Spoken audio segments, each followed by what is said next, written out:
એક દશક પહેલા વર્ષ 2015માં ગુજરાતભરના પાટીદાર સમાજના યુવાનોએ પોતાની પીડા અને પોતાની માંગણીઓ સરકાર સુધી પહોંચાડવા માટે પાટીદાર અનામત આંદોલનના નામથી એક આંદોલન કર્યું.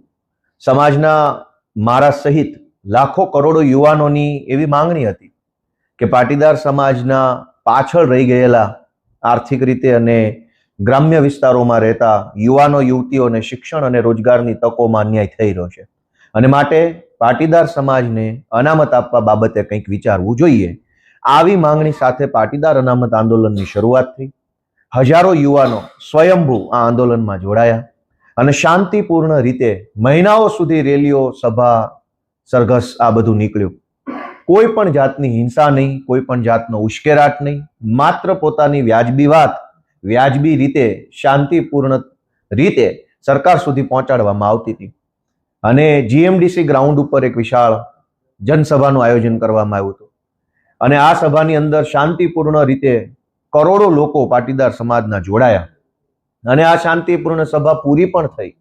શાંતિપૂર્ણ રીતે પૂરી થયેલી સભામાંથી લોકો જ્યારે પાછા જતા હતા, પાટીદાર સમાજના આગેવાનો, યુવાનો, વડીલો, ત્યારે એમની ઉપર લાઠીચાર્જ કરવામાં આવ્યો. જીએમડીસી ગ્રાઉન્ડ ઉપર લાઠીચાર્જ પછી ગોળીબાર કરવામાં આવ્યો અને 14 જેટલા પાટીદાર સમાજના નિર્દોષ વ્યક્તિઓને ગોળીઓ મારી દેવામાં આવી.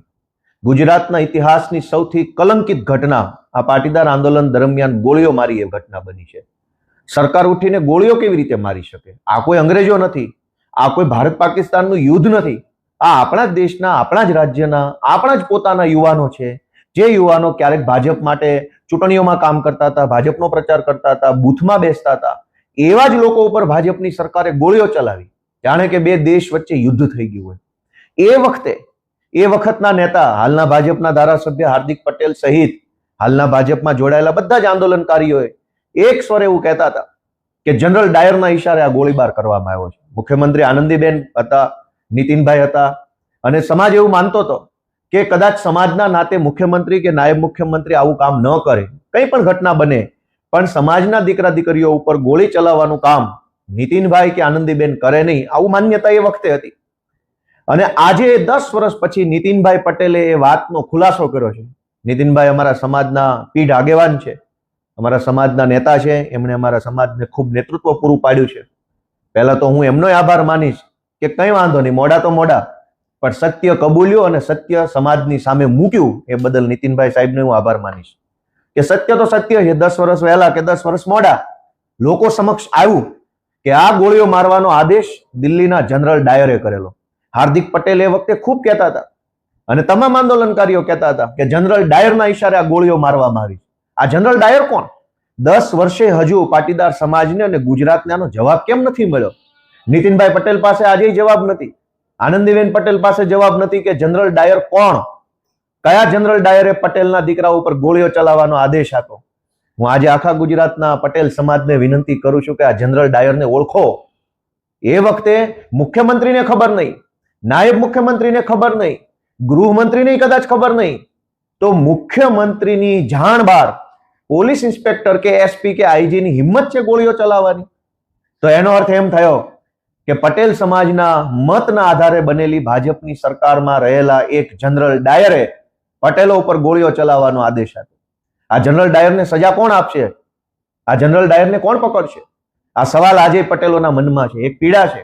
મારા જેવા અનેક યુવાનો આજે જે ભાજપ સામે લડે છે, એના મનમાં એક ઊંડી આઘાતની લાગણી છે. અમને હજુ દુઃખ થાય છે કે ક્યારે ન્યાય મળશે, ક્યારે જનરલ ડાયરને અમે તે સજા કરાવીશું.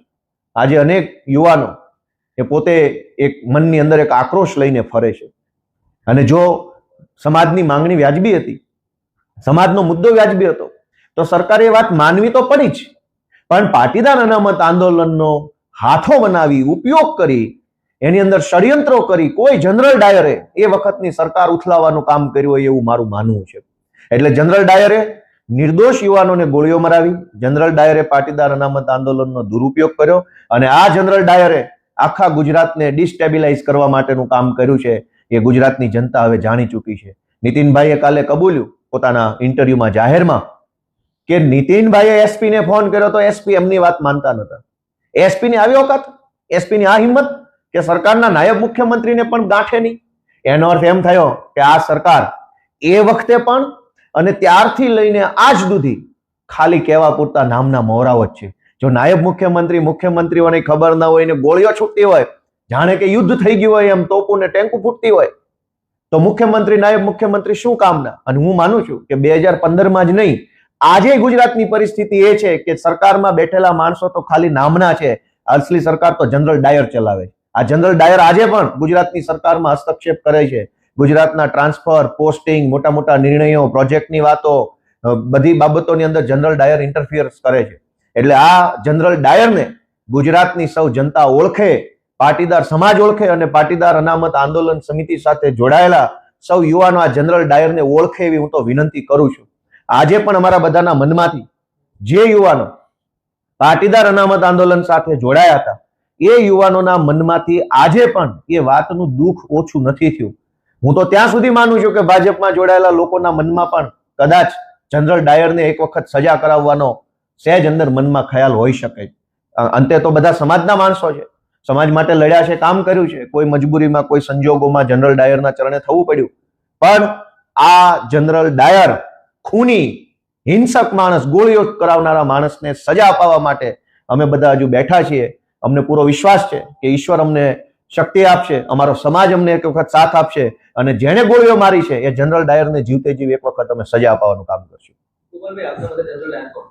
જનરલ ડાયરને આખું ગુજરાત ઓળખે છે. હાર્દિક પટેલે પોતે જ પોતાના શબ્દોથી કીધેલું છે ભાજપના ધારાસભ્ય જનરલ ડાયર કોણ છે. હાર્દિક પટેલ જયારે ભાજપમાં નતા ત્યારે એને સ્પષ્ટ નામ જો કીધું છે જનરલ ડાયર કોણ છે. એ પોતે ઓળખે છે. આજે એ જનરલ ડાયરની સાથે છે એ વાત અલગ છે, પણ જનરલ ડાયર જેને ગોળીઓ મરાવી છે એને આખું ગુજરાત ઓળખે છે. અમે એને હાર્દિક ક્યાં અલગ હતા આંદોલનમાં? વાત તો ત્યારની છે. જનરલ ડાયર આજે છે અહીંયા ગુજરાતમાં જ છે. સારા માણસોના નામ લેવાના હોય, જનરલ ડાયરોના નામ ના લેવાના હોય. જે દિવસે અમારી સરકાર બની ત્યારે ખુલ્લેઆમ સજા કરશું ત્યારે તમે જોશો કે આ જનરલ ડાયર હતો. કોઈ સત્તામાં એવડી મોટી તાકાત નથી કે લોકોને અન્યાય કરી શકે. ક્ષણિક ઘડીક થોડોક સમય માટે આજ એનો સમય છે, એને ગોળીઓ મારી. કાલ અમારી સરકાર આવશે, જનરલ ડાયરને બતાવશું કે સત્તામાં તાકાત નથી, તાકાત જનતામાં છે. જનતા અમને આશીર્વાદ આપશે, અમારો સમાજ, અમારો પટેલ સમાજ અમને આશીર્વાદ આપે, તે દિવસે જનરલ ડાયરને અમે સીધો કરશું. ક્યાંક માઇન્ડફુલી તમે ઓબ્ઝર્વ કરો તો એ પાટીદાર સમાજને એક રીતે ઉશ્કેરવાનો પ્રયત્ન 10 વર્ષ પછી ફરી એક વખત કરવામાં આવી રહ્યો હોય એવું માઇન્ડફુલી ઓબ્ઝર્વેશન લાગે છે. એના પછી તમારું આ પ્રકારનું નિવેદન છે, એટલે તમે અને નિતિનભાઈ બંને એક સાથે ઉશ્કેરવાનો પ્રયત્ન કરો છો સમાજને કે શું? સમાજ ભણેલ ગણેલ છે, સમાજ બુદ્ધિશાળી છે, સમાજ ચિંતન મનન કરતો સમાજ છે. એટલે કઈ હું કહું ને ઉશ્કેરાઈ જાય એવો સમાજ નથી. ગુજરાતનું નેતૃત્વ કરનારો પીઠ મોભી સમાજ અમારો સમાજ છે. હું કઈ બે શબ્દો બોલું આખો સમાજ ઉશ્કેરાઈ જાય એનો અર્થ એ છે કે સમાજની વિચારવાની ક્ષમતા ઉપર પ્રશ્ન ઉભો કરો. સમાજ ખૂબ સંયમી છે.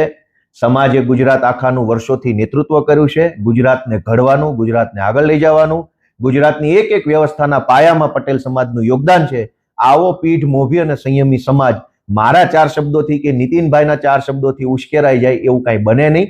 વાત એમ છે કે સત્ય બહાર આવ્યું છે. જે મુદ્દો હાર્દિક પટેલ, અલ્પેશ કથિરિયા, ગોપાલભાઈ ઇટાલિયા, વરુણ પટેલ આ લોકો 2015માં કહી રહ્યા હતા કે જનરલ ડાયરે ગોળીઓ મરાવી છે, જનરલ ડાયરના ઈશારે હિંસા થઈ છે, જનરલ ડાયરે સરકાર ઉથલાવવા માટે આ ષડયંત્ર કર્યું છે, એવું અમે 10 વર્ષ પહેલા કહેતા હતા. જે વાત 10 વર્ષ પહેલા અમે કીધી એ વાત 10 વર્ષ પછી ઈ વખતના નાયબ મુખ્યમંત્રી નીતિનભાઈએ કીધી છે. તો હું એમ માનું છું કે આ સત્ય બહાર લાવવાની બાબત બની છે અને સમાજની નજર સામે હવે બધી ઘટના આવી ચૂકી છે. શું આજે પણ હાર્દિક પટેલ અને ગોપાલ ઇટાલિયા એક છે? સમાજના નાતે તો એક જ રહેવાના છે.